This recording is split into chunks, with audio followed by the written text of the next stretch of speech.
happening. Zoom, it's doing that thing. As it's wont to do so, I move this up here, close that, wait for us to broadcast, turn this around. Okay, and then I want to go here, and I'm just going to refresh. I know I'm live, guys. You just have to watch while I do this part, or I guess tune in after the fact, and then maybe you dodge this. Okay, and then I click this, publish by Mkwani, 1 minute, and I mute it. Make sure you mute it, Adam. There we go. And now I get to see myself and what I said about 10 seconds after I said it, which is a weird experience. It's like a time thing, but whatever, we deal with it. We work with the time thing. I'm going to finish this decaf coffee first, get this out of the system. I was telling Carly earlier, if people knew that I was starting off with decaf coffee, I don't know how they'd feel. But then I thought, you know what, let's just go for authenticity and do it anyhow. And let's find out how they feel. Maybe they'll tell us. So it's Friday. We're here for the live coaching show. That's not why you're here. Hey, Maria, you've been gone for a long time. Not me, right? You? I think you. I know why you're here, Maria. You are just in the nick of time for the live pouring of the tea. Now here's a new, whoa, Carly just tried to jump on the video there. Did you guys see that? Carly, what are you doing? You stop that. This is a new feature we're doing. I'm going to show there's no tea in this mug yet, right? It's empty. So that's another way of really getting like, okay, this is not made up. This is not, do you guys like this joke yet? If I keep telling it, will it be funny? No one yet has ever typed haha. I've never gotten a haha emoticon from doing it.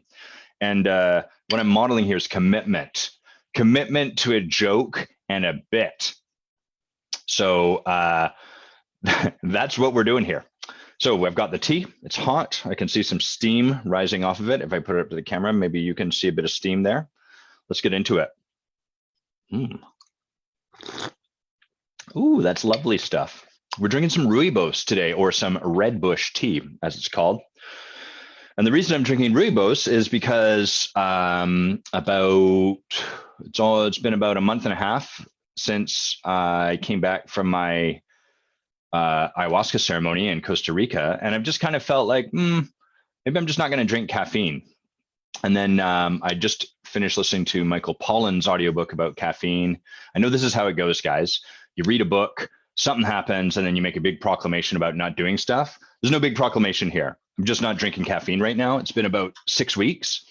And not drinking any coffee is pretty easy because I enjoy decaf as much as I enjoy regular coffee. And I don't really have too much of a, hey, Nick, I don't really have too much of a need for caffeine. It's not like I go to bed, wake up exhausted or anything like that.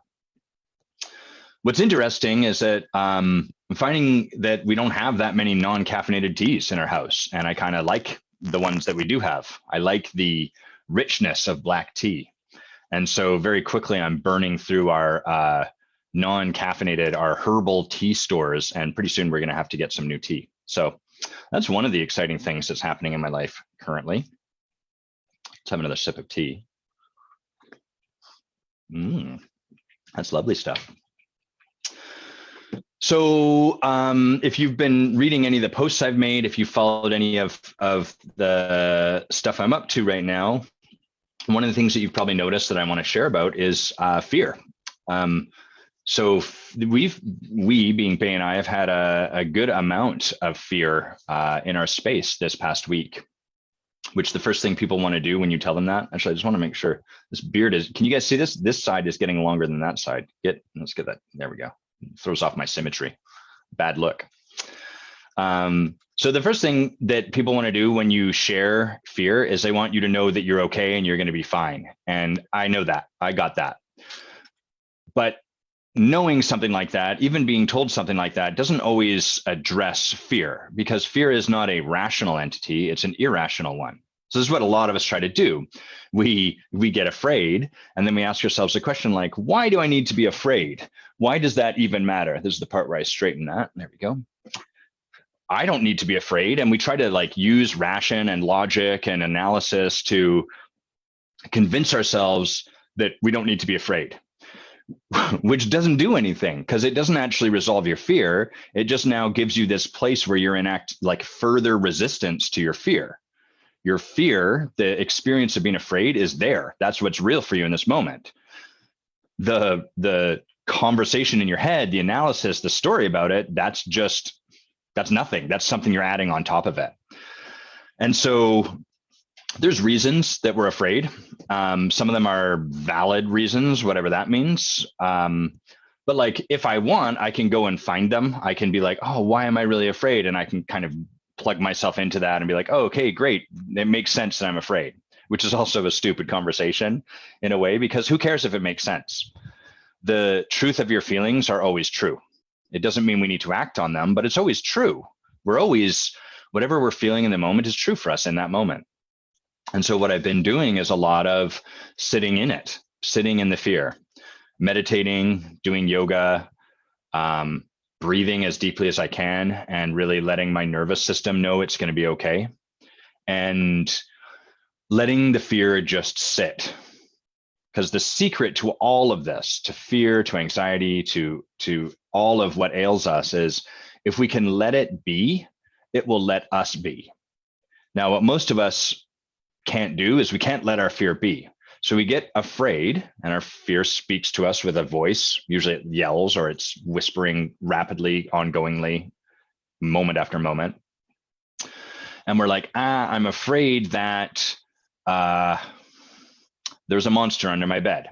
So what do you do if there's a monster under your bed? Well, you keep your head away from it. You worry about it. You board up the bottom of, you do all sorts of stuff that's an action or a response to what your fear is telling you.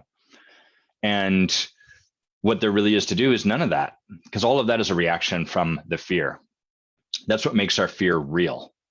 And the work in a lot of this is to know that we're going to get afraid and allow that, and not to make it real, but also not to try to pretend it's not there. So the two patterns most people have with fear is, one, we spiral, we try to spiral up and out of it. Let's go to the more common one first, which is we spiral down into it. Oh my God, this is going to happen, and then that's going to happen, and then we get like in our head and we start thinking about it and we elevate it and we make it worse, and it just becomes basically a downward spiraling conversation.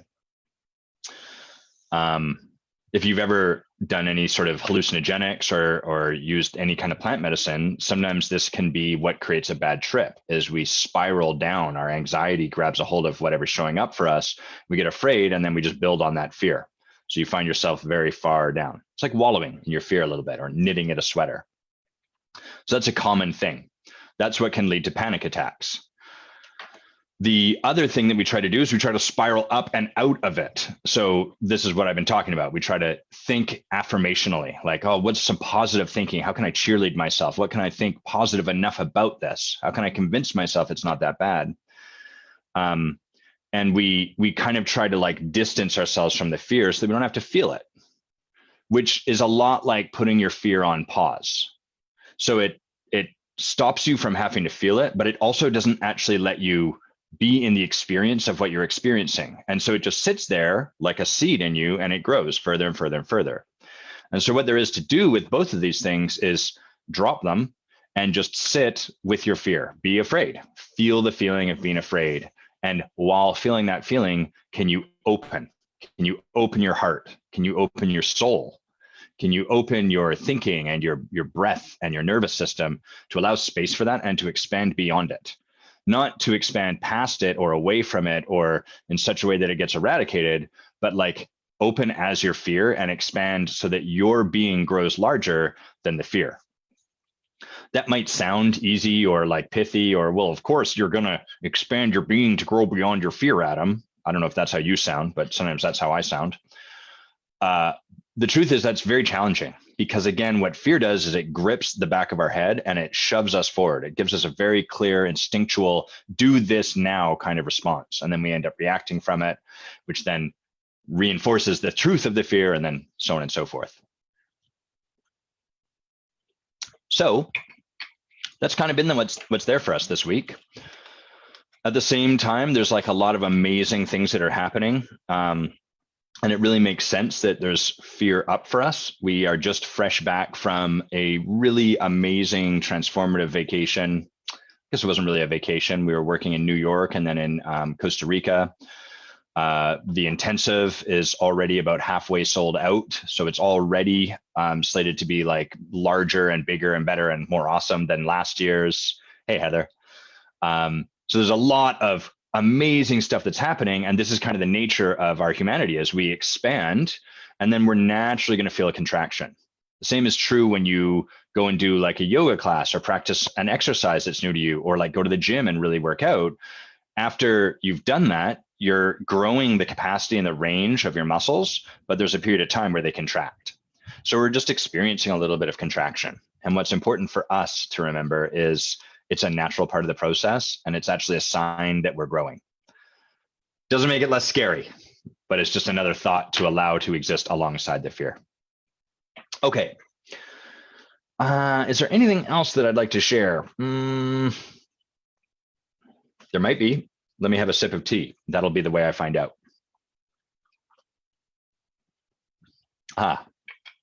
There's one thing. One of the things that this has been the genesis for is, for a while now, I've felt called to do a some kind of course. And people have been asking about this probably for 7 years, 5 years, something like that. Like, hey, do you ever think about doing a course? And my answer has always been, no, fuck courses.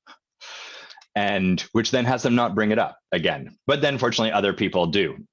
And the reason I felt that way is because the reason most people tend to do courses, in my experience, is because it's like the top end of the funnel and it's an easy way to get people to spend a bit of money and all of those reasons.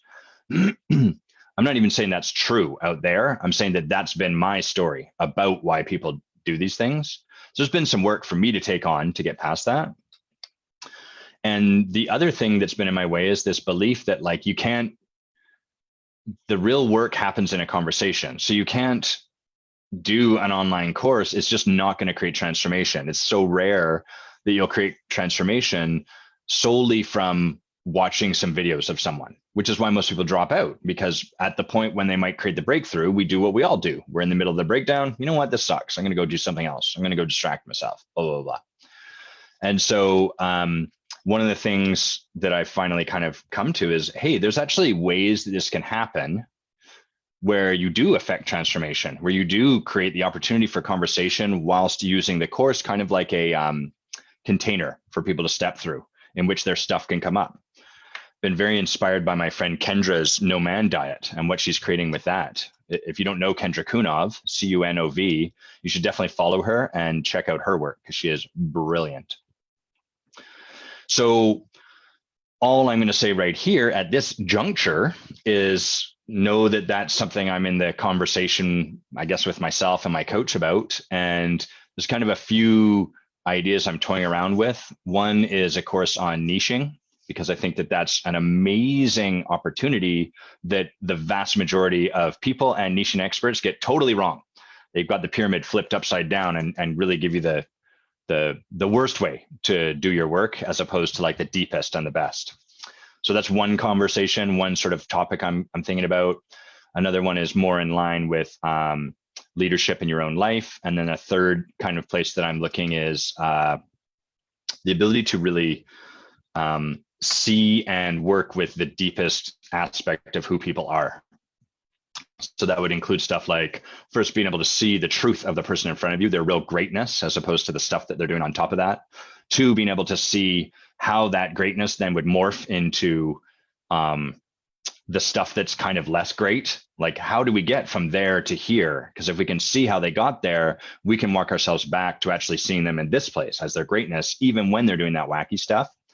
And then third, how to work with that and how to transmute your judgments about people into gold to really help you be a better leader. So if any of that interests you, if that seems cool or exciting, or you are like, man, you should totally do this one versus that one, I would love to hear from you. That would be awesome. And it's always helpful to get that from people, that kind of feedback. And that's all I'm going to say for right now. So let's have a sip of tea together. And we're going to bring Carly on here. Hey, Mike, long time no see, my friend. All right, Carly, get that video. Hey. Yeah, there you go. We got the camera. Now I like gallery view. This feels good. This feels nice. How was that for you? Just sitting there listening to me blather away. I really enjoyed it. It gave me a second for my computer to freak out briefly, and then I came back, and then it was kind of nice. It was kind of nice just to be in the dark and listen to your you're really hilarious when you talk. And it seems like you're talking to yourself. Not that you're not personal with other people, but you'll pause and I think I'll figure out what I want to say after this sip of tea. I really enjoyed that. And I did. It worked. So the answer is drink tea. So it's a little beverage pause really helps. So yeah. Cool. Well, so how did we meet, Carly? I was just trying to figure this out. The last time we kind of ran into each other in person, I think, was when you and I were both working at a former client of mine's event, which was Rifflandia, right? Yeah, we would get to hang out a little bit for like the Weekender or the Rifflandia kind of music festivals. But we have known each other longer than that, but I can't ever really place exactly how. But were you involved in TEDx Victoria? Yeah, that's it. There it is. That must be it then. Yeah. Yeah. What did you do there? I can't remember. I took over for a lovely lady named Charmaine. She trained me to be the volunteer coordinator. So I had a year of just being a volunteer. And the following year, I took over as coordinator, which was 2015. Wow. So you went from like just, one of the proles to like the complete overlord of all of them. Which never made any sense. That's your language, and that's how you. As I remember, that's how you referred to the other, the proles. I was a lowly peasant, and now I'm running the kingdom. Yeah, that's exactly how I felt as well. Cool. Well, it's great to see you. Like I said at the start of this, you look fantastic. You always have a real. There's a real flair and style to you, though, that I'm always present to when we get to be together. Well, thank you. That's like really very sweet of you to say. I don't stop talking a lot of the time, so I'm glad that comes across as flair. Cool. Okay. Well, so what are we going to work on today? What are you bringing for us to sort of pull apart? Yeah, I was obviously thinking about that the last week, and as I mentioned, when it was just you and I talking, I wanted it to be good, worthy of being coached. I didn't want to necessarily bring you something too small or mundane. But what's been present for me in life lately is that I feel I've conquered some big goals, as you were speaking about kind of the expansion and the contraction. Yeah. I a couple of years ago got myself into a little unexpected dependency on some recreational drugs, and with the opioid crisis, it wasn't wise, and it had really taken over a lot of my life that I didn't expect it to. And so I've kind of spent the last couple of years getting rid of that dependency, and gosh, it's been really nice and really amazing for like my health and my mental health and my mood and my clarity, and also the way I relate to social events and being with people. Yes. There's less of a need of I need people to see me, I need people to ogle at me, I need people to think I'm cool, and that is subsiding. So it's been huge. And inside of that, I obviously have more space to focus on my business. I'm a professional MC and a writer and a yoga instructor. So I have my company, Tiny Writer. Can I slow this down for a sec? Yeah. Because you just shared some really profound stuff there. And at least for me, when I share stuff that's intimate, vulnerable, I can often want to be and let me tell you about this other 30 things that I have to say. So we'll just there's a thing, and I'll just layer a few things on top of it. And so what I can say over here is as a man that does work on his sobriety, for me, it was marijuana was the perfect drug for me to, because what I do from fear is I control every variable and then life is safe and predictable, and thus there's never going to be something I need to be afraid of. But then it's also friggin' boring. And Yes. from the boredom, rather than being the experience I've been in this last week, which is a product of living a full life, what I do is, well, I'll just smoke a joint. And then even this dry toast is amazing. What delicious texture. So I can really, I can relate to the challenge that comes from that. And I really want to acknowledge you for taking that on and for sharing it. Like, thanks for just speaking that into the space. You're really welcome. It's been interesting because it's such a part of, I don't know what it's a part of. I don't want to say it's a part of my narrative. I don't like necessarily walk around being like, hello, my name's Carly. I used to really, really like cocaine. But it definitely, there's like a before and after type of feeling that I'm noticing and very proud of, like, oh, wow, life is a lot more rewarding and a lot easier on this side of things. So I have less self-loathing too.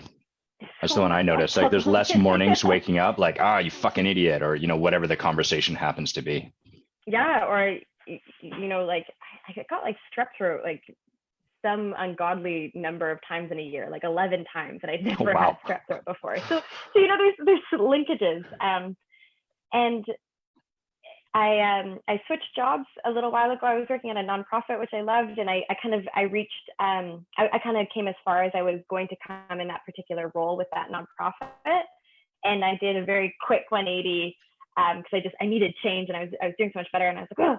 So I went back to serving and bartending, which has been really rewarding, and that brings me to this stage of life. I moved. I now have this like lovely partner in my life, and I had historically been very single and very, very not, I didn't make the best decisions on who to date because it was coming from that place of like, I need you to love me and adore me and prove that I'm lovable. So I didn't pick great candidates, and all of these wonderful things, this like cool house that I've built, this lovely partnership that I've built, this life full of working at night, but also working for myself. It's incredible. And now I have a little bit more space to look at what are all those big dreams that you were sure you were going to have done by 26, and I'm turning 30 this year. And I want to go back for a master's, and I'm looking to buy my first car. So it sounds I saw that. Yeah, I know. I'm almost 30. I've owned a Vespa, which I love dearly, but it's time for an automobile. So they're innocent enough goals, but I find myself feeling much younger than I am. I still kind of feel like this bumbling 17-year-old who's like, how do I go back for my other academic pursuits, and how will I ever have the money to get a car? And I think I'm really bad at spending. You sound like me in this conversation that you're in. Yeah, I feel like a 17-year-old with like, but not like bright-eyed necessarily. I'm not like the world's before me. Sometimes it feels like the world is not before me. Time is ticking by fast. Yeah, I totally get that. Age is a funny thing that way. Like I remember there's one of the things that sticks for me, which may have no bearing for you, but did you ever see the show called Red Dwarf? It was probably before your time. Never ever did I see that. Red Dwarf was a hilarious British comedy back when the only access I really had to these were VHS tapes, big clunky. I don't know if you remember VHS or if that was around for your time. And I would babysit for this family, and they had recorded these VHS specials. So that it was like 9 hours of this show that I could only watch when I was babysitting. And in between was like weird fundraising. Send us money so we can keep doing these sort of specials for you at whatever this public access channel was. Anyhow, that's not the point of the story. Don't worry.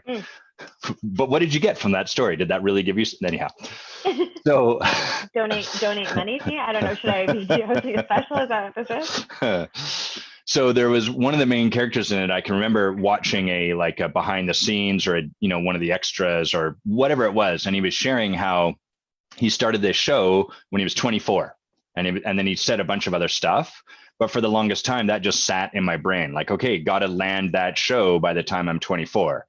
And then as soon as I became 24, every minute after that was a minute longer that I hadn't landed that show or become that lawyer or, you know, bought or founded the, you know, whatever it was like that kind of thing. Yeah. And it can be really sticky. Yeah, that's precisely how I feel. And of course, people are often very kind. I find that when you express, the years are dwindling, or like I'm not quite where I thought I should be, or maybe it's okay right now where I am, but it's going to get old real fast, and I better be ready to elevate and elevate very quickly. And that is one side of it. So people's kindness goes a long way when they're like, but look at all the things you've done. And I'm like, okay, cool. Like I feel that. Like I feel very proud. I feel very grateful to get to choose what I want to do. And I still have so many options, and I am very privileged. So I definitely, I definitely want to like check my privilege. Life is not doom and gloom, because I obviously have some choices to make, but in that vastness of choice, it's what I mentioned earlier. Like I better have a good game plan, and I better be able to put the blocks into the right spots very quickly.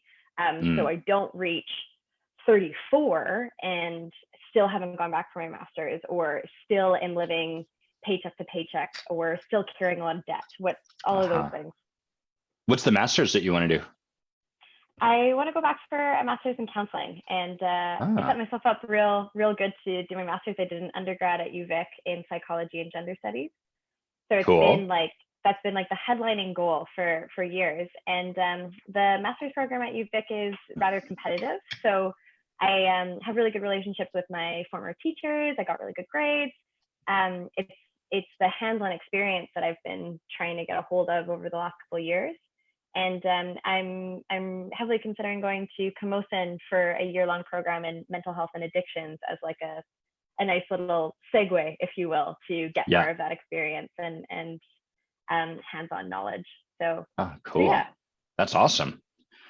Okay, so that's kind of like a bit of the lay of the land, so to speak, for where you are. So like, if we could move anything forward in this conversation, if we could create some kind of shift or anything, like what would you want to leave with?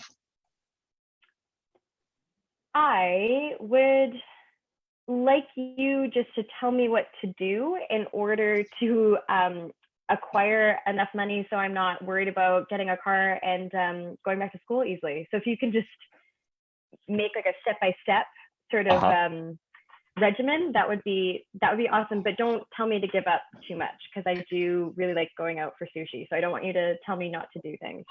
Right. So tell you what to do, but the right way to do it, and without too many, like the silver bullet set of steps to follow. And not like too many limitations, because I don't like to be like overly uncomfortable or anything. So. Right. Lead me, but the way I want to be led. Yeah. Oh, for goodness sake. So tell me, like, let's work with that. So what, well, I'm kind of curious, one, what is currently telling you what to do? Like, where do you find that guidance, or is something currently telling you what to do?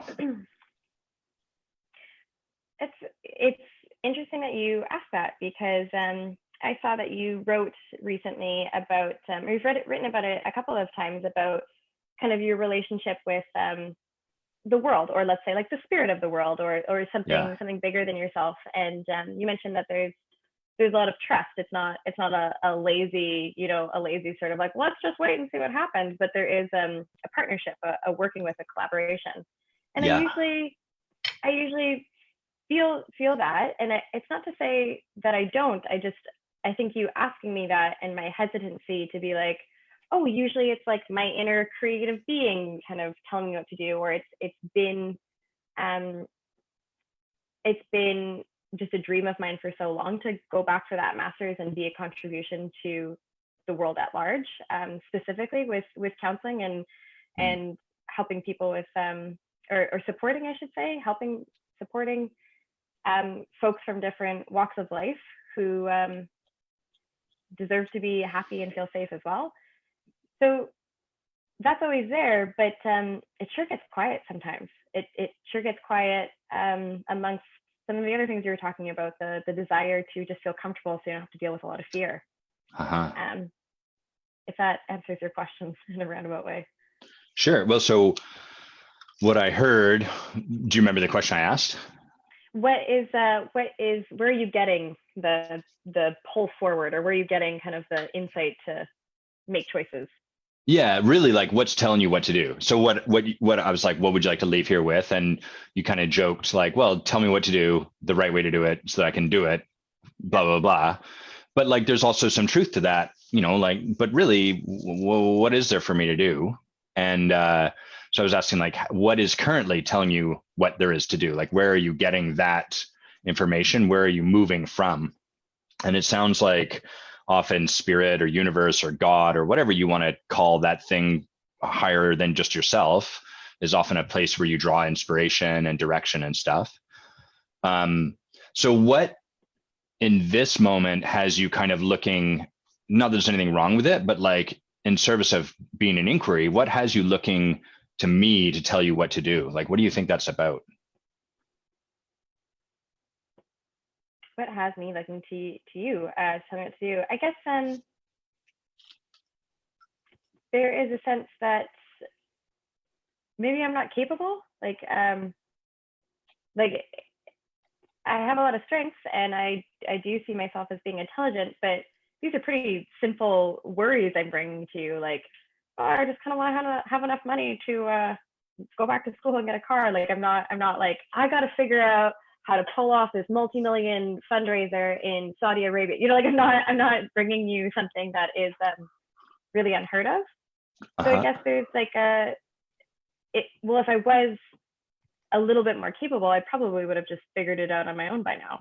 So it seems rather sensible that I would look to humans in my life who are very, seemingly capable, and yeah, maybe I should have just gotten different programming, or been a bit more capable to follow through on human stuff. So it's kind of like I should already know. And given that I don't already know, I'm incapable. Yeah. Got it. How does that feel to hear that? It's a little nerve-wracking to say, I think, out loud on like a somewhat public platform, just because Yes. just because I don't feel alone. Like I think I hear a lot of people echo that. So I'm a little thrown off about how vulnerable that feels to say out loud. Because I'm like, no, you're not the only one. But it is, it's vulnerable is a good word. Yeah, it feels tender over here. Like to hear you share that as you were sharing it felt like, well, I've noticed like your speaking has been fairly quick throughout our time so far, which is pretty common, right? When we're scared, nervous, our breath gets a little more shallow, our speaking gets a little more faster. And as you said that, I noticed like it felt like you softened a little bit, but also it felt a little edgy to soften that way. Yeah, correct. Yeah, thanks for practicing in the moment. So I get that. And I also really get like, I just want to point to something you said, which was kind of like, oh, well, these are small things, but it's not really about the things. And I know you know that intellectually, like we all know that intellectually, but like there's a way of being or some story about ourselves, presumably, that has this show up here and it's going to show up no matter what else we were looking at. So it's like, you could be like, hey, I want to start this thing in Saudi Arabia. It's going to be $11 billion. I have to fundraise it. And my hunch is we'd be up against the same stuff. So the cool thing is, we address it here, we're addressing it there. We could, of course, be like, great, tell me about the fundraiser in Saudi Arabia. We're still going to have to address whatever's showing up for you here. Because if there's a story about not being capable or being a loser or being dumb or, whatever anyone's flavor is, sure enough, we're going to run into it. So where I'm curious, like I should already know, I'm guessing this isn't the only place. I should already know, I should already have this. Like, are there any other places where you find yourself in that kind of conversation? Like, I should already know I'm incapable. Yeah, it's weight, like weight Mm. and yeah, that softens from time to time. I feel like I go to work specifically on like, my political stance is that all bodies are good bodies, and so I hate when my words don't match a standard I hold for myself or the space I hold for myself. So Yeah. um, that is just as clear as day. It's been in the last couple of months, and again softened currently, but there are times just looking in the mirror, and I'm a yoga instructor and I'm a reasonably healthy person. I really like chocolate, but Well, that's because it's delicious. it's so good, and peanut Yeah. butter together. It's just such a wonderful matrimony. But yeah, I think that's a huge area where it's kind of just like, what to do. Your lifestyle calls for you to perhaps have less fat on your body and be more muscular. Yeah. And you have everything there. And so if you are not at a certain physique or a certain weight, well, it's honestly just sheer laziness or like that incapability. Like there's not a lot of barriers there. So common denominator would be me. Uh-huh.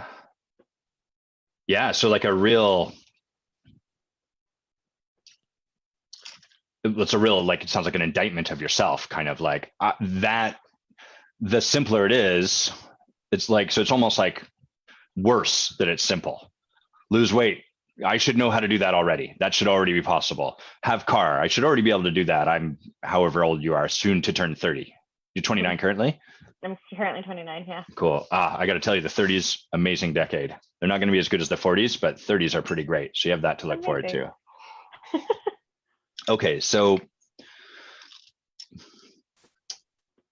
I just want to make sure that I'm tracking our journey here. Like where we started was, I'd love to, like, we kind of brought it to me like, I'd love for you to tell me what to do, but it kind of sounds like what you really would love to leave here with is like a knowing or a direction or just like an ability to step forward to what's next, whether it's through following the things I demand that you do or your own voice or something like that. Would that be a fair way to state it? Yes. Okay, great. Okay, so there's kind of like stuff that happens, the place you find yourself, and then where you find yourself, and given the particulars of the stuff, there's only one conclusion, and that is you're incapable and you should know. You should already know, and the fact that you don't, you're incapable. You should already be there, not here. Is that about right? Mm-hmm. Great. That's got to make ambition challenging. Yeah, I feel like there is there's a lot of doubt with everything, and a lot of imposter syndrome most of the time, like all of the time. Boy, howdy. Tell me more about that.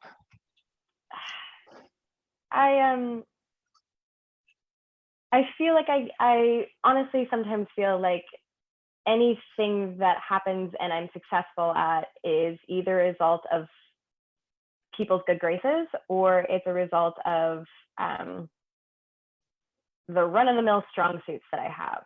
And I don't always talk about them poorly. Sometimes I'm really grateful for my, when I say strong suits, kind of like the strengths that you rest upon or you revert to keep you safe and keep the show going. They're not bad, but they're your main ones that you very charismatic. So if did you say you're very charismatic? Yeah, like if the going gets tough or I get really nervous, I'm just put on a bigger show, and I act cuter or funnier or something. Yeah. And so that's an example of one. But I often feel like I think I don't know if I feel like it or I worry. I definitely worry that anything successful that's happened is a hyperbole of people's good graces and a couple good strong suits. Right. So it's, how would we characterize that? Is it like it's a fluke? Is it that you just lucked out? Is it that you don't really just like, what is the flavor of that? Ooh,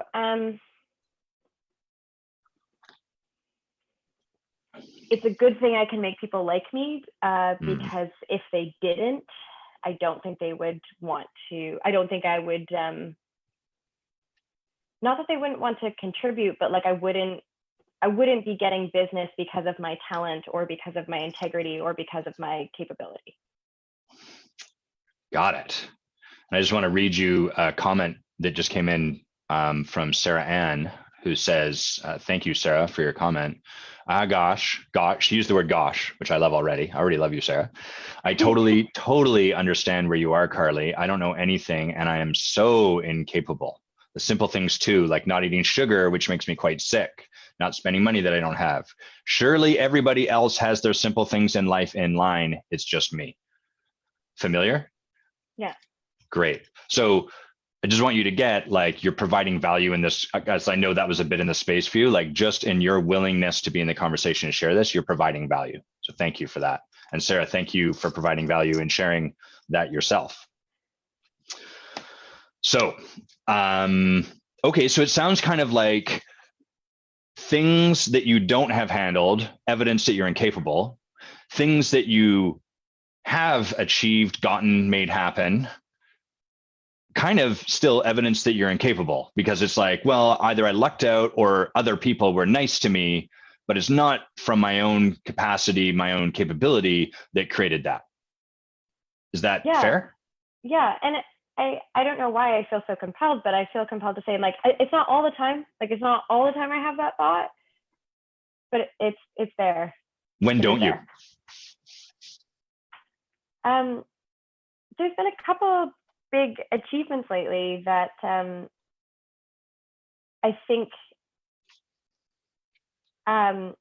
either I've taken the time, or I do have a really, really supportive and strong network of friends and coaches, and they have made sure that we take the time to acknowledge my voice, my action, like everything being in line, like saying I wanted to do something, taking the actions, and taking actions that were difficult, and then life looks a little bit different. And I kind of shared a little bit with you about, it was 2 years ago on January 2nd that I was like, I am not touching cocaine anymore.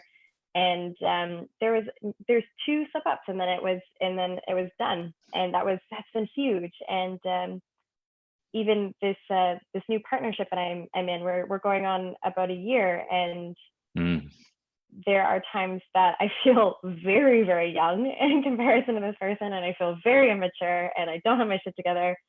And I worry that they will quietly pack up their things and move on. And I worry that it'll be my fault that the relationship doesn't flourish, just because I don't have my shit together. And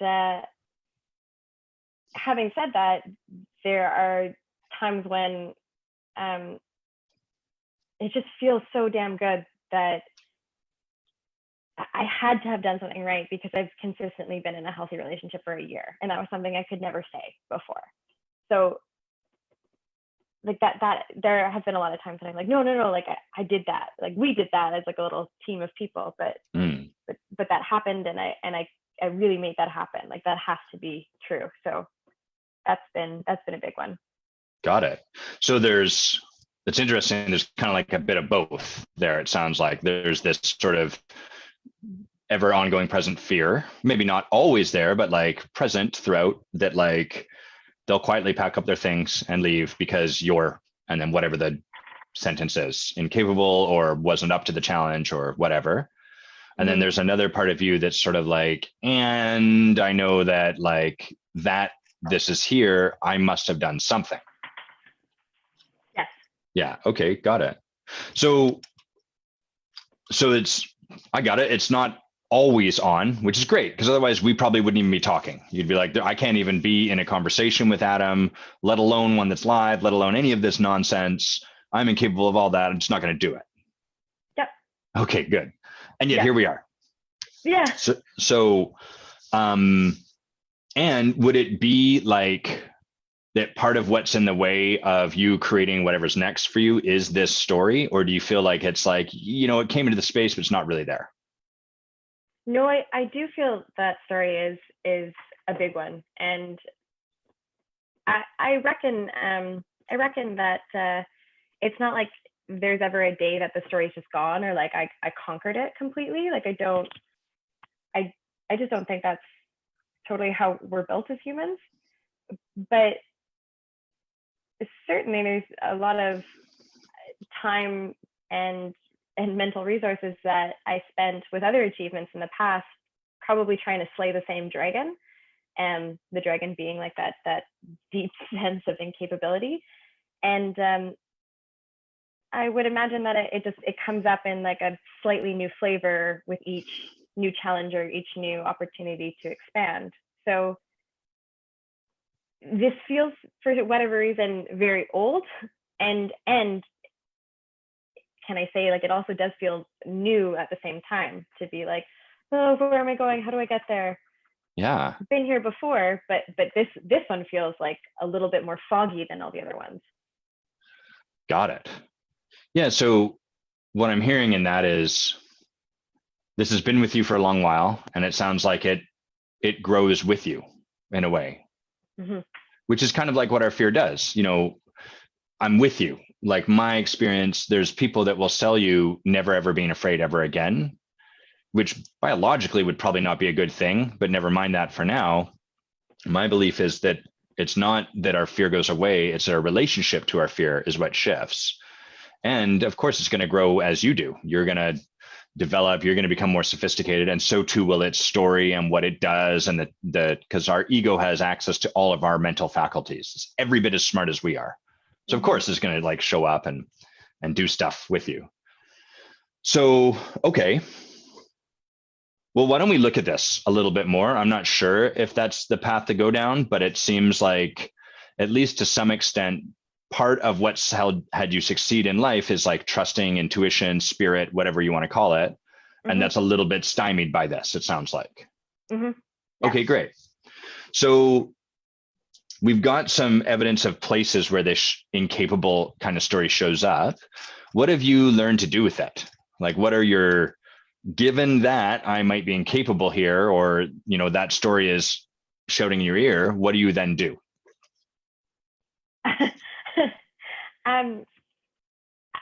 I'm pretty sure that what I do is like double down on action. Nice. Okay. Double down on action. Yeah. I think, and I don't mean to say it's all bad, but it's been with me for a couple of months now to be like, okay, like I'm bartending. Oh, you froze. Maybe I froze. I'm going to dance for a bit while I wait for you to. Serving. Oh, you just came back. It's very taxing. I'm back. It's okay. Me. Can you hear me now? You're a little choppy still. This is how we flow with it, guys. This is what coaching is like. Have you ever had an experience where you were sitting across the table from someone? I'm just going to talk while we wait for Carly to come back. You're sitting across the table from someone, you're deep in a coaching conversation, and then they just freeze with a weird look on their face, kind of like what's happening now. Have you ever had this happen in real life? You need to understand how to work with people freezing and glitching out as humans in front of you in a coaching conversation. So this is a very great, I'm just kidding, guys. Hopefully that's never happened. And if they do, call an ambulance. So I imagine Carly's going to come back. She may just have done it. Are you back now, Carly? Hello? Are you back now? Oh, but you're muted. So you'll have to sort out your audio somehow. So while Carly does that, I'm just going to talk to you guys about sort of where we are in the conversation, which is, first, you probably notice like, oh, wow, it took a long time for us to kind of get into the conversation. And the reason for that is because we just weren't related.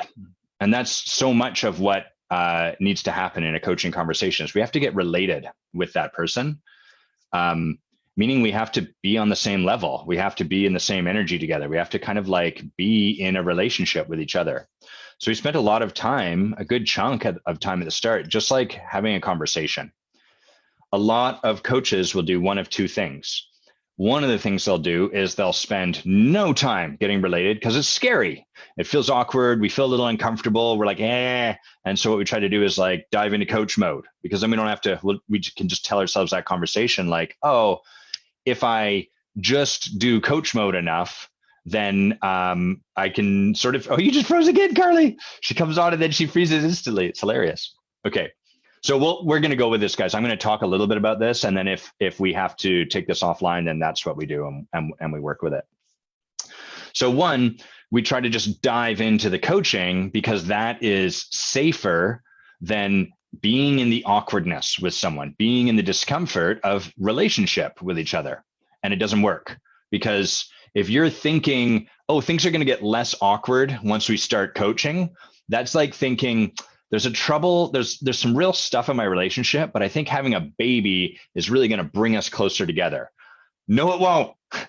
The baby will not do that. And it will not, having the coaching conversation will not bring you closer together in your conversation with the other person. So we have to spend time relating with people. That's the first thing. We don't want to step over that when that's what's there. The second thing is, sometimes coaches will only get related. They'll spend an entire hour getting related. And then it's like, oh, phew, I didn't have to do that scary thing called coaching. So you may have noticed that in this conversation, I'm managing that a little bit. I'm checking in, really, I'm using myself and Carly as the kind of the thermometer. So, okay, there we go. She's back. I think maybe I'm going to click post share. I think you're back, Carly. And are you freezing? Looks like you're not, but it also looks like you're deep in thought. So maybe you can hear me, but maybe you can't. Oh, now say words just so we can make sure that we can hear you. I think I'm back. Okay, you are. Let me finish this point that I'm making, and then we'll put you back on the hot seat.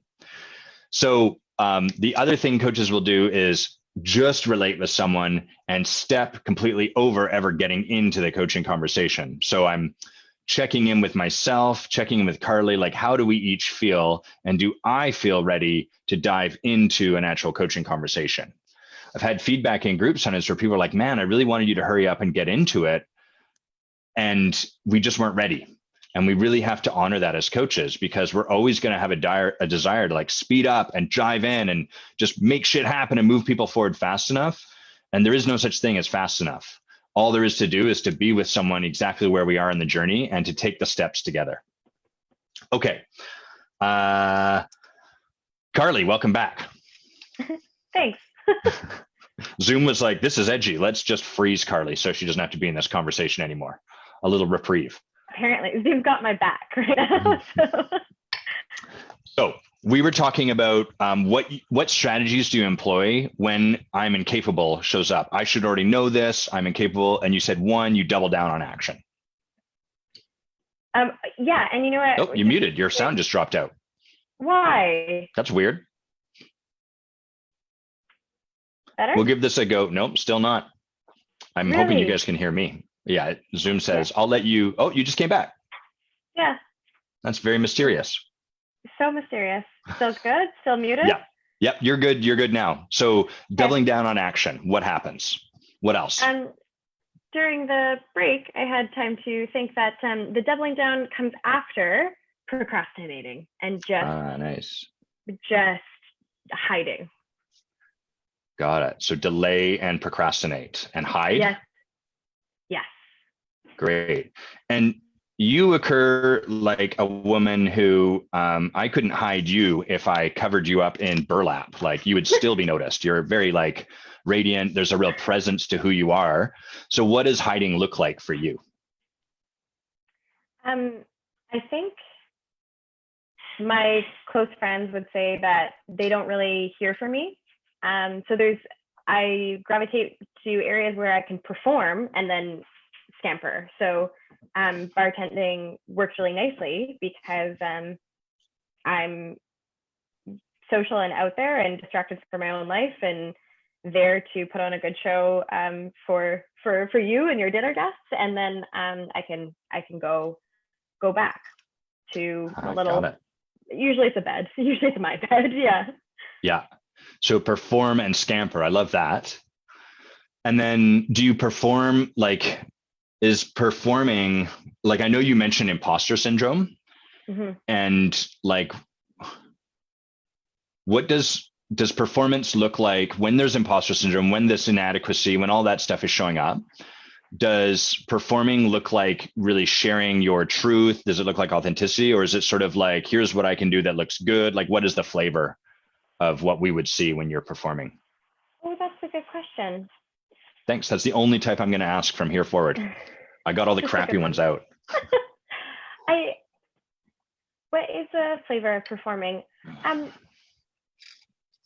tempted to say it's another like kind of a muddled flavor that like it's not. Oh, I would hate to say that it's completely inauthentic because I don't think it is. I think there's a reason I want to go into counseling, and it's to be of service. And there's a reason I enjoy creating really lovely environments for people. But I think where the inauthenticity lies is diving into that so deeply that I'm not looking at the things that matter to me, or maybe also neglecting some self-care things. And when I say self-care, I mean like Carly, maybe you should sit down with a budget and look at how much money you're spending and where you're spending it. That type of self-care, it's a little bit more, it's not as glamorous as all of that.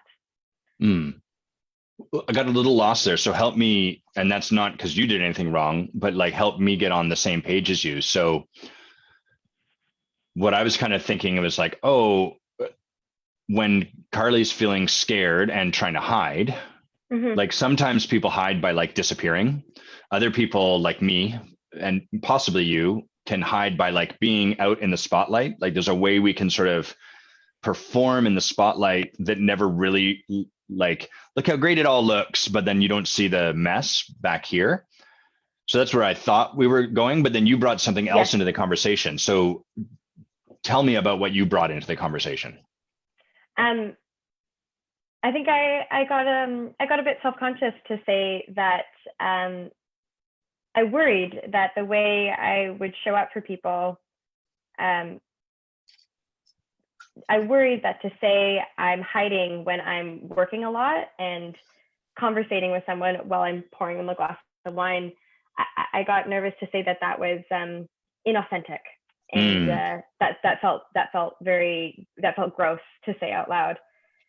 So I think that there is a very quick desire to be like, well, performing means I can not have to take a look at my own life. So I hide and I come to my jobs and I do the things because also that pays the bills. But yeah, I think what I brought in was a little bit of me not wanting to sound gross and icky. So that's what I did. Nice. Thanks for bringing yourself back into integrity there. Like really the practice of authenticity. So let me ask, does it on some level, I promise we won't leave you in this, so people won't be like, oh my God, every interaction I have with Carly now I know is fabricated. No! They're not going to be left with that. Okay. But on some level, is it true that there is like an inauthenticity to that? Yes, because sometimes I'm really tired and sometimes I'm really worried, or sometimes there's a million things I could say. Great. Yeah. Great. And sometimes it does feel really good and awesome to be with people and kind of not be thinking about the qualms, but yeah. Got it. Thanks for owning that. So having shared that, having one, like kind of tried to avoid saying it and then kind of catching yourself and like speaking your truth and then kind of just sitting in a little bit, what are you present to?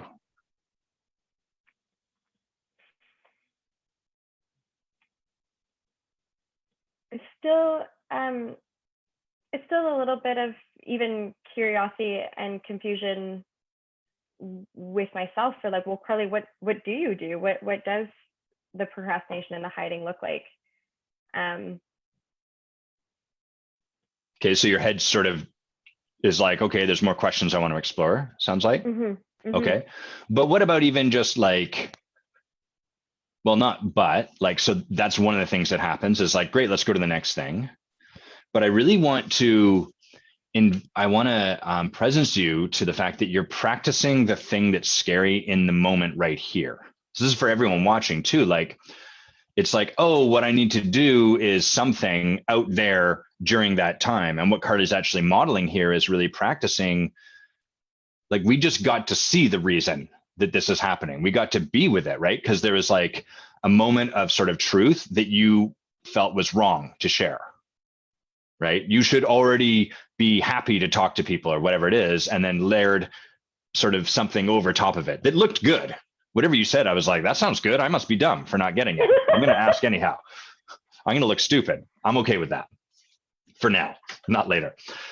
And so you actually like kind of did the work of peeling that off and just sharing your truth in the moment with us. And I'm really curious, like, how was that for you? How are you left having done that?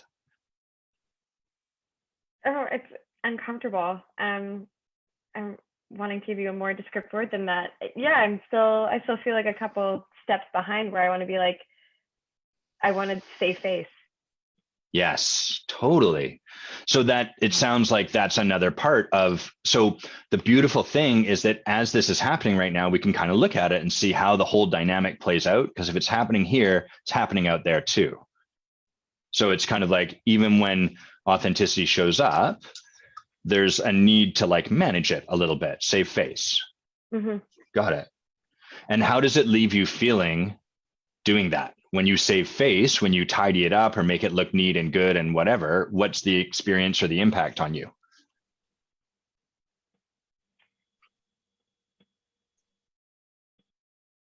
Well, one thing I notice is my words get longer and I talk in circles very quickly. But how am I left Stop for a feeling? sec. Yeah. What showed up for you just there?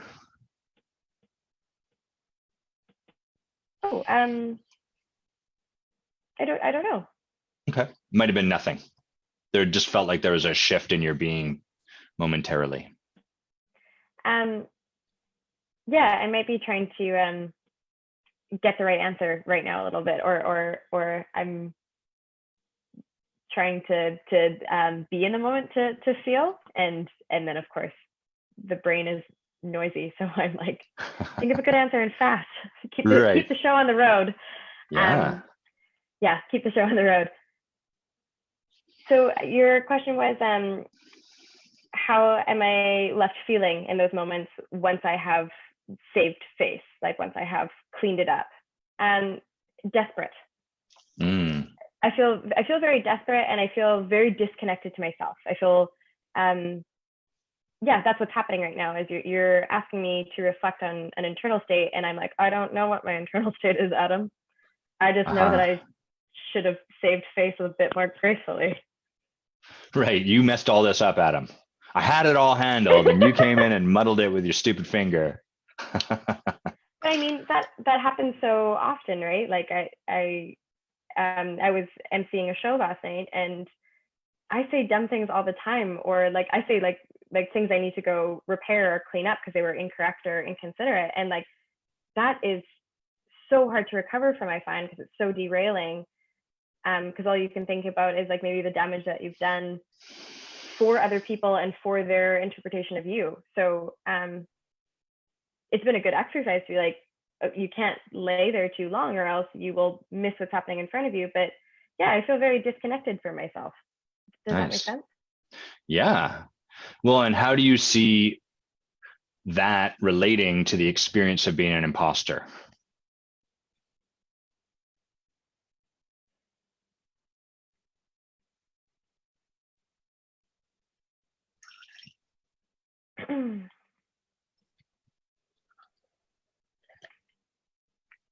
It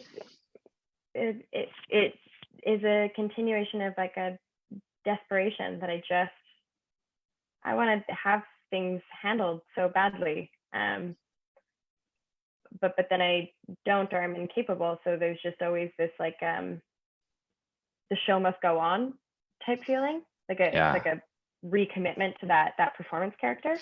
The doubling down. Yes. Yeah, that. Yeah. Makes so much sense, Carly. So like we're getting up on time, and technical difficulties being as they are, we have a little less time to explore this than where we are. And sometimes that's how it goes. Like that's the beautiful thing about these conversations is we get to model all of what coaching is, which sometimes is like we get where we got to. Mm-hmm. So I have a few things to speak to, but what are you present to from this conversation at this point?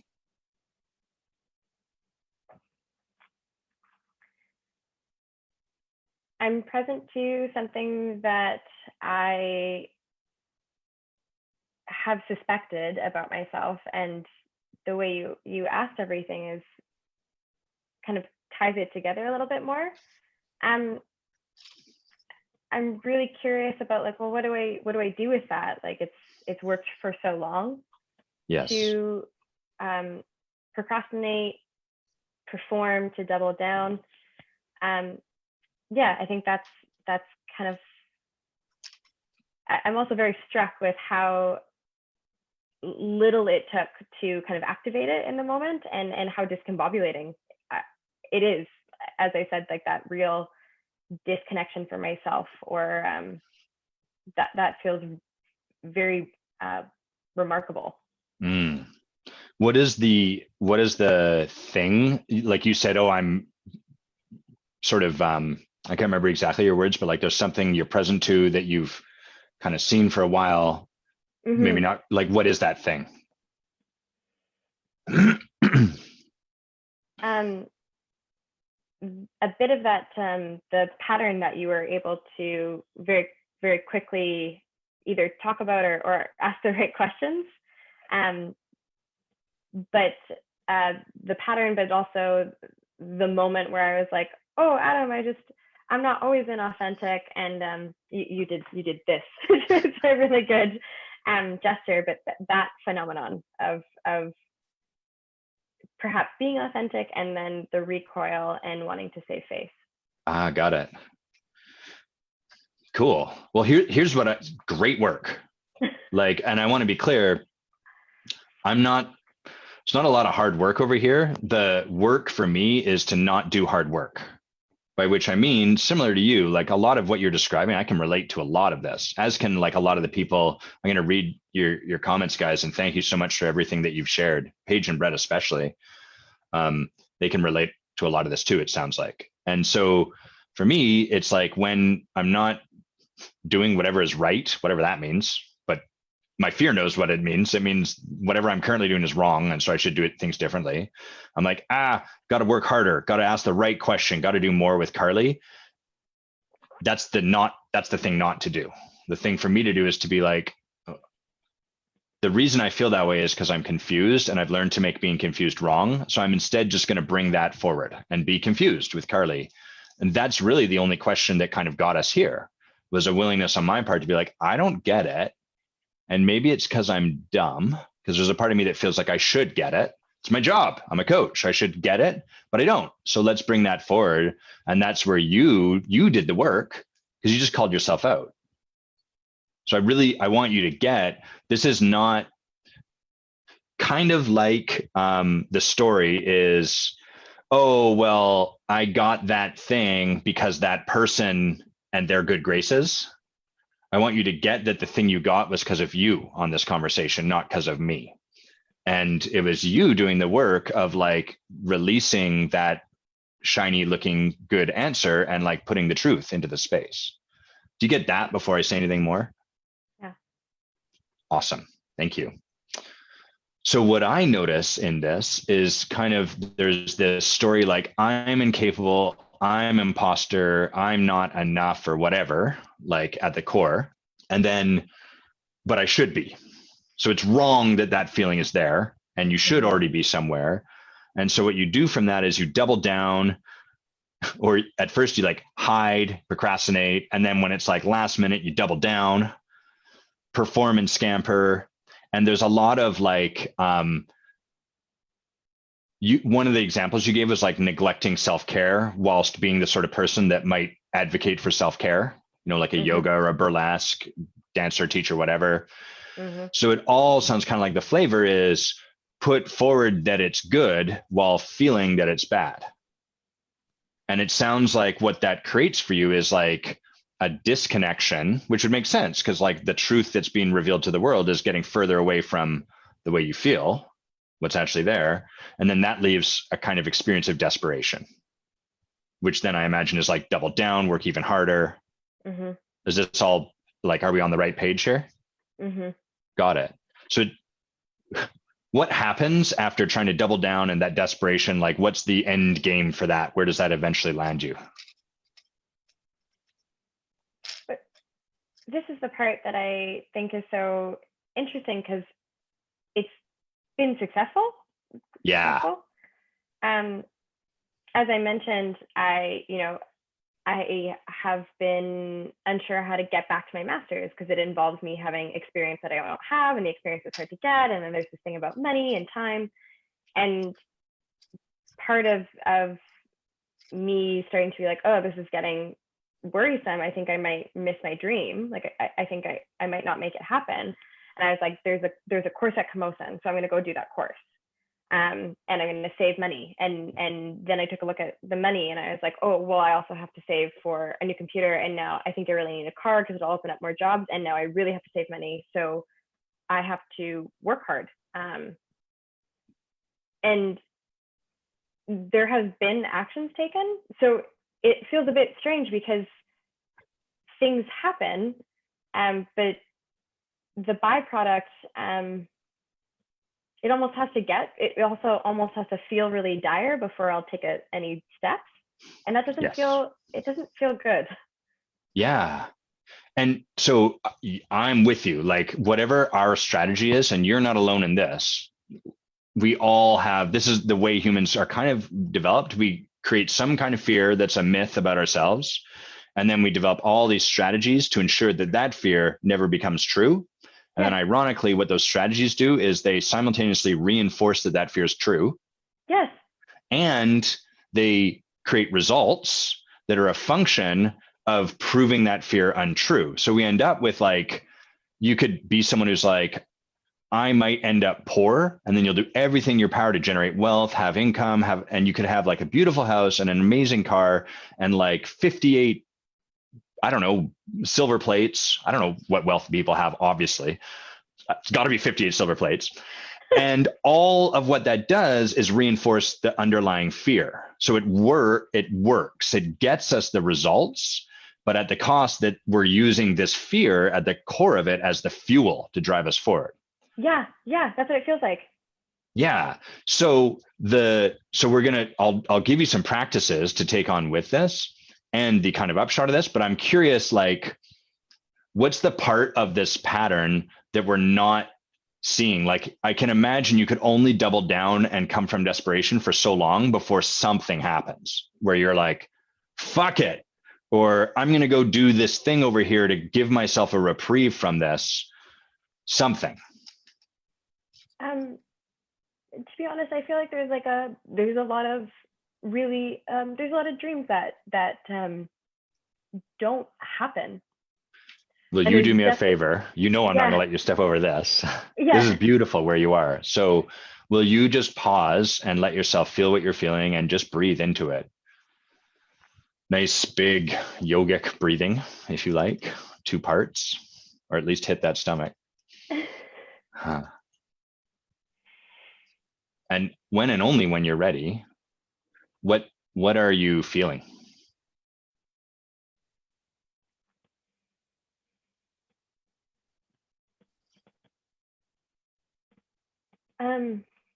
The feeling is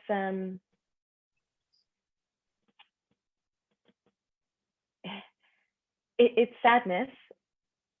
It's sadness. It's like a little bit of a mourning of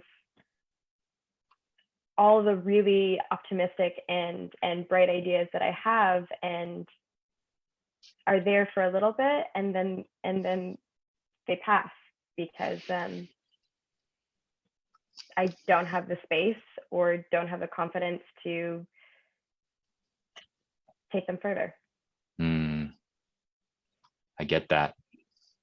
Thank you. You feel so soft and beautiful in this moment. I'm sure that's not how it occurs. Well, I'm not sure, but I can imagine it's like, really, dummy? But I'm really present to the purity of your truth in this moment, Carly. Not that what you're doing in this moment is the purity of your truth, like the gift that you are for the planet as the purity of truth. Do you get the distinction I'm drawing there, even though I'm wording it weird? You could say more. Yeah, I can. Helpful.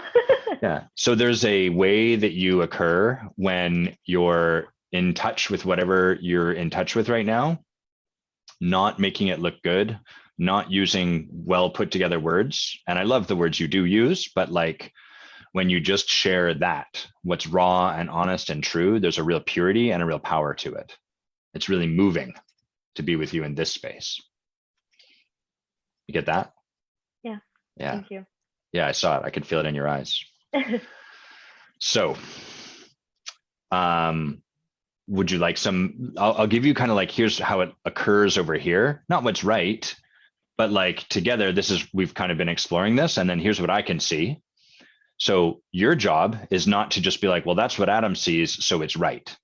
Because that just puts us right back where we started, which is I'm incapable and I can't trust myself ultimately. Mm-hmm. So it's here, I'm giving it to you to check out, like you'd try on a jacket or something and see like, how does this fit? I'm going to wear it for a little bit, maybe not. Mm-hmm. So the first is like, whatever you touched and felt in that moment just now, do more of that. Let that be a compass. It probably feels a little icky and I don't know if I want to let that into the world. And there's so much power for you with that. It sounds like the way this, you want me to give you a sec to write that down? How did you know? I don't know. Exactly what I was doing. Yeah. You're right. I'm going to talk to everyone else for a sec. Yeah. So for everyone who's watching, I've had ideas about where this leads, and my job is to set those aside. That's where we all get stuck because we're like, oh, I know exactly what Roger needs, and I'm going to tell it to him, and I'm going to not mince my words like I normally do. And what Roger gets is basically the verbal equivalent of a 2x4 upside his head, which is hard to really do much with. And so what we're doing is, my job is to really just be shoulder to shoulder with Carly and exploring this together. And to really, as soon as I think I know, set aside what I know and ask a question that I don't know the answer to. So the way this sounds, Carly, is there's kind of like, I'm an imposter, I'm incapable. Well, what do you do when you're incapable? You delay, you hold off, don't share with other people your truth, and then eventually get to the point of desperation and then like pour everything into it and give people this illusion that things are going well or things are going a certain way, which isn't the entirety of the truth. And what that does predictably is it, I imagine, leaves you feeling more incapable and more like an imposter. So there's like a cyclical, it kind of feeds in on itself. That'd be fair? Mm-hmm. Mm-hmm. Yeah. So the first thing is you're right that this works. Like it really does. And my entire career as a lawyer was a function of all of the stuff I'd learned to do to not be seen as stupid, a loser, to not be insignificant, and to not be hurt by people. So like, not stupid, always argue and diminish the intellect of anyone around me such that I am the smartest person in the room, because then the judge is going to choose my argument. Mm-hmm. Make sure that I can't be hurt by being Teflon coated, and never can anyone ever even get in. There's not even intimacy for them to ever hurt me. You get the idea, right? Mm-hmm. So we can create results from whatever the thing is. It's just that they come at a cost. And sometimes that cost is fine. There's still times when I'm talking to someone that it's like, this isn't the person for me to open my heart to. This is the person for me to be coated and Teflon. Mm-hmm. The trouble is that these strategies become automatic. So we have no choice in them, right? Like if we put you into, say, a coaching conversation and you're up against something that feels a little edgy to share, mm-hmm. the pattern comes over. Mm-hmm. Is this making sense? Yes, Yeah. very much. Yeah. Yeah. Okay, cool. So it's not that you have to stop doing them. It's that we want to support you in temporarily setting them aside so you can start to grow new range. Because then you'll have this full choice of actions instead of just what your strong suits happen to be. Yeah. Make sense? Yes. Okay, cool. So the things I would have you do are, one, you might just embrace the idea that you're inauthentic. Not like an indictment, not like, I'm inauthentic and I suck, but more Yeah. like, oh, I'm a human. And part of the territory that comes with it being a human is we're not always authentic. And that's okay. So that you can start to like see this without basically separate your judgment about it, because you have it as a little bit wrong, right? Yes. Yes, Yeah. definitely. Yeah. Thanks for being authentic about that. And if you have it as a little bit wrong, it's harder to see it because you have a vested interest in not being that thing. So the Mm-hmm. practice might be like, one, I can be inauthentic and I can love that about myself. And then two, see if you can just distinguish when it's happening. You don't even have to do anything with it Mm. right now. Maybe just like, oh, I'm being inauthentic in this moment. All right, cool. Let's do that for a little while longer and see how it goes. Just writing that down. Good call writing that down. Yeah. Classic tiny writer. See, Carly's a writer, you can tell. She's diving right into this. And I'll give you one more bonus practice once you have that. I got it. Cool. So here's the bonus practice. First of all, if all you do is start to like bring love to the inauthenticity so that you can allow it to exist without having to judge it, because that's the reason you have to do something about this, is because it's not just that you're inauthentic, it's that or that you should already know or you're not there. It's that it's wrong. Mm-hmm. That's the double whammy. Yeah. Yeah. If it wasn't wrong, you'd just be like, hey guys, I haven't done anything for 2 weeks, or hey guys, really hating on my body right now, or whatever the truth would be for you. So one, we want to separate that judgment so you can just catch it. You can start to see it without having to hide it from yourself. And two, if all you did was start to see that, your life's going to change. I promise, because you're going to start to be more present to like, oh, I'm doing that thing. And then a little while later, oh, here's the cost of doing that thing. And if you keep noticing that, eventually you're going to be like, fuck it. I'm not willing to do that thing right here. That's the thing for bonus points. So if you can catch it in the moment, catch when you're kind of like trying to make things look a little bit better than they are, practice being 1% more authentic.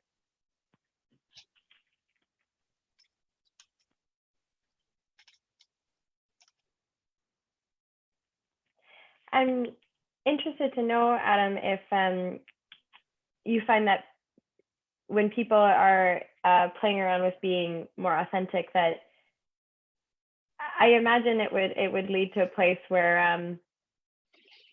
I'm almost having to be authentic about when I know I'm doing something that is not in line. Like the weight example, to be like, I'm eating this chocolate donut because it's part of, I love chocolate donuts. Me too. There's wheat-free ones at Yoni's and I love them. But when you're doing that, like a small example, but there's a noticing of like, oh, this might not be entirely in line with the goal of losing weight.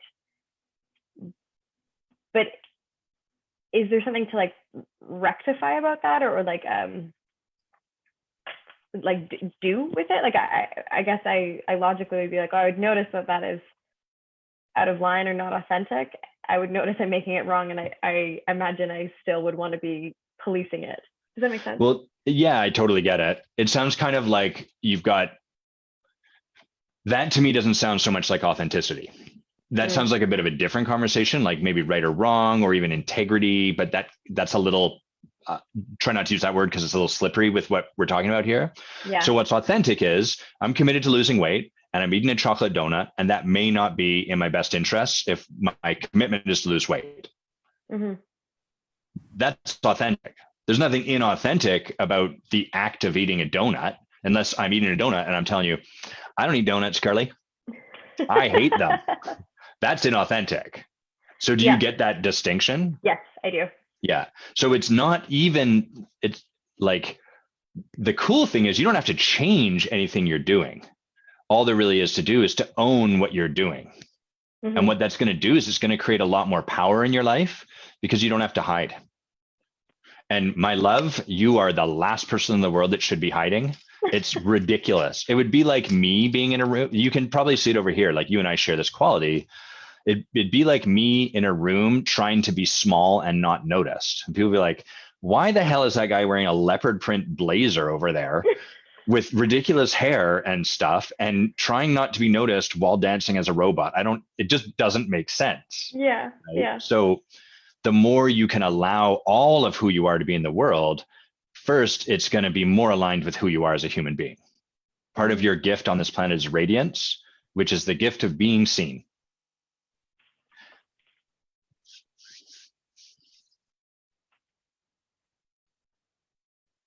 I have absolutely no doubt that everyone watching gets that about you too.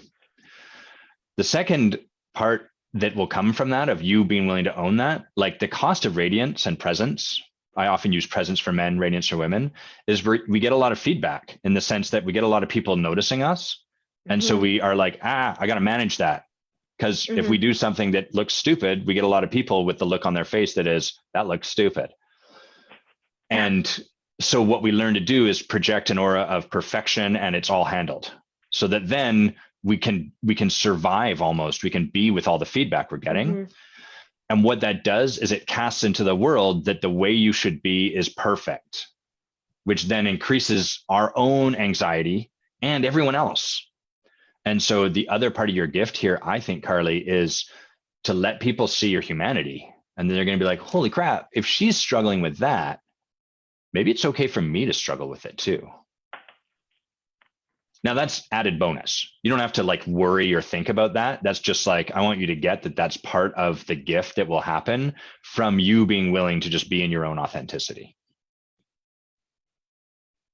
Make sense? Thank you. Yeah. No, that translates like incredibly.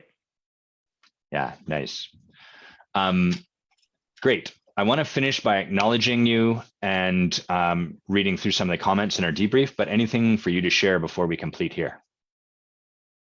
No, I'm saying no, but that was an authentic. I do have something to share, and I just I wrote down the first thing I wrote down was just what you said about be with the sadness or grief, and I don't know why, I just really that's very striking to me. Beautiful. Thanks for giving yourself that gift. Yeah. Thanks, Adam. Carly, I would love to acknowledge you. So here's your job in particular, while I acknowledge you, is not to relate to this as though I'm sweet. I've acknowledged you twice so far, and you've said, oh, that's really sweet of you, Adam. So I'm not being sweet right now. I want you to get that. I'm being a cold-hearted reptile, speaking to the magic I see over there. That's something I've stolen from Werner Erhard. But really, I'm not giving you pleasantries. I'm speaking to what's present for me. So I want you, your job is to really hold this like, yeah, Adam speaks truth, and this is the truth he's revealing to me. So Carly, first of all, I absolutely acknowledge you for your radiance. Just like there is a light that you bring into every room that you're a part of, every conversation, every space. It's not just a function of your beauty, and you are beautiful, but also like your style, the way, the sound of your voice. Of course, you're drawn to emceeing. Like there's just such a gift in that. I really acknowledge you for your divinity. I've been acknowledging people for this a lot lately, I think, because I'm getting present to my own. And I really see it over there with you. That pure, simple truth that you carry within you is really a measure of your connection to divinity, and really letting spirit or God speak as you, rather than through you, rather than by you, or rather than at or to you, really as you. And I really acknowledge you for your commitment. And I get that that might occur like, well, that's weird because I can see all these ways that I'm flaky or that I don't. And to me, that is a measure of the commitment you are. The way I often see commitment show up when it gets afraid is to resist commitment, because you understand that when you put yourself into something, you really put yourself into something. And I really get that about you, that there's a lot of devotion and commitment and power that you bring to the table. And sometimes that can be scary. Thanks for sharing all of that with us today. You're so welcome. Thank you so much. Nice. Thanks for letting it in too. Super easy. Walk in the park. Right? That can be the hardest thing. So let's shift from there into a brief debrief, a BDB. So what are you present to, either in this moment or just how the conversation went versus how you thought it would go, or anything at all like that that's there to share? I wondered if, because I have been in some parallel worlds to coaching, and I'm a big fan of mentorship, of coaching, of talk therapy. I know those things are different, but I wondered if maybe there would be something I was really not expecting in the conversation, or I would bring something to you that I wasn't expecting to bring to you. And the fact that it was so familiar, but yet so simple, and still profound's not the right word, but like still very striking. I'm letting it, like, all the dust settle, and it's a very neat feeling, and it does feel like things are percolating, like something kind of got swept up a little bit. Nice. And yeah, I'm also just very, very knee deep in it's not like mud per se, but it is like the catch-22 feeling of authenticity versus inauthenticity. And I used the word muddled earlier, but sometimes that's what it feels like right now, is like, is it a little of column A and column B? Can they overlap? I'll sit with it. Yeah. And I am feeling like butterflies in the stomach from having you asking me to receive that acknowledgement. And thank you for asking the way you did. It was really neat to hear you repeat back to me that the way I had received acknowledgement previously. So I was like, oh, I did do that, didn't I? And that's also just settling too. So nice. Thanks for getting it. You got a lot. Yeah. And there's a real authentic, like, one of the things that's cool about authenticity is how simple it is, but how complicated we make it. So like, if you're sort of in that conversation of like, well, is this authentic or inauthentic? All you really have to do is share, like, right now, I'm a little muddled and I don't actually know what the authentic versus inauthentic thing for me to share with you in this moment would be. And boom, you've just created some more intimacy, more connection, more authenticity. So I love that. I was sharing earlier, like, a lot of our conversation initially, right at the start, was a lot of just getting related, because there was like nervousness for both you and I, is what I felt. And like, sometimes that's an important part of coaching with someone. Sometimes I'll get on the phone with someone who's reached out to me and they really they're like, hey, I've got all this stuff I want to create. Can we have a coaching conversation? And I've not met them yet. They've reached out via my website or something. And, and we'll get on the phone, and literally all there is to do, it turns out, is talk to them for an hour about their dog. One, because I love dogs, and two, because that's the conversation that's there for us to have. We're just not ready to transition yet. And so for all coaches, all even leaders listening, we really have to be attenuated to that. And the way you have to be attenuated to that is present to your own fears and concerns, because they're a bit of a compass. Like, at the start of this call, I was like, oh, does Carly like me? Does she think I'm a dork? Do these people watching like me? And I'm like, oh, okay, my fear's up. Now is not the time to dive just yet. It's not that I need my fear eradicated, but I can just use that as a meter to tell, like, hey, where are we on this? I'm going to read some of these comments, Carly. So Sarah Ann, not so much for us, but is saying that, is Sarah Ann a friend of yours, Carly? No, well, maybe. No? Okay, cool. I don't have the window open, so I have to. Right, of course. So Sarah was just sharing, this is said with a distance, the story of Sarah Ann, who is incapable. It's a practice, but she says, I realize I'm capable too, and I've just turned 30. Things really do shift at 30. Heck yes. Maria has started to drink ginger tea. Excellent. I love ginger tea as well. And Paige DeWolf says, hiding in the spotlight is definitely the current chapter I'm in. Also want to say that I am 50 and still don't feel like I know all the things I should know as an adult.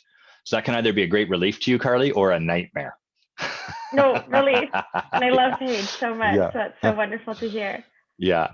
Yeah. It's great. Brett says, it's really important to have people to bring you up. I agree, Brett. And being a bartender, we're always under a spotlight. People judge every action and interaction. Our ability to feed ourselves relies on it. Very true. And Paige finished by saying, owning and acknowledging is part of the work, owning and acknowledging what's happening, but also he finds he or she? I believe she, yeah. She, thank you. Pronoun, Yeah. So she also finds practicing self-kindness has been key, which is where we're talking about not judging yourself and just noticing the behavior or the activity. It's so true, Paige. Like what I notice most of us do is we do a thing that doesn't necessarily serve us. It probably once did, but it no longer does. And then we wrap that thing in judgment. Here's the thing I do, and it's wrong that I do it. And what that does is it's impossible to unfold this hand because it's wrapped and clenched in judgment. So there's no room for anything to move. And so it sounds a bit trite, but really love is the answer to all of this. If we can bring love first to our judgment, because what we do after this point, I wish I had I'll use my chin. We wrap our judgment in judgment. Yeah, it's wrong that I'm judging myself. And now we're doing like a Star Trek chin punch. None of it works. So we have to first bring love to yep, I'm a judging motherfucker. And I love that about myself and be able to hold that with some play. And then to love this part. And if we can do that, then we can start to be able to choose it and to notice when it's happening, and life gets better from there. Okay, Carly, let me just check in and see if there's anything I'm going to say before we finish up here. Yes, there's one thing I want to make I'm going to invite you guys every week that we do these live coaching shows, I'm going to invite you to come to the intensive. And the reason is because I think it will change your life. It's here in Victoria from May 14th through May 17th. We'll be doing work like we did with Carly today. It won't just be me, it'll be with my wife as well. Some of the promises we have are that you will not leave as the person you came in as. So it's not that you're going to drop off some part of who you are. You're going to become a bigger version of yourself and develop the ability to do that with and in support and service of other people as coach and as leader. So if you're someone that loves this work, if you're someone that wants something bigger or better or just more of what you already have, and if you are committed to being a leader or love the idea of being able to support people with some coaching this is the place to do it. That's May 14th through May 17th here in gorgeous, you're in Victoria, right, Carly? Yep. This city's the best in the world during the summer, right? Yes. Yeah, it's amazing. So reach out. You can also check out our sales page, which is evergrowthcoaching.com/the-intensive. I'm going to put it in the comments, so you've got it there. Thank you, everyone, for tuning in this Friday. We love you. Thank you again, Carly. And now we're going to say, stop this live.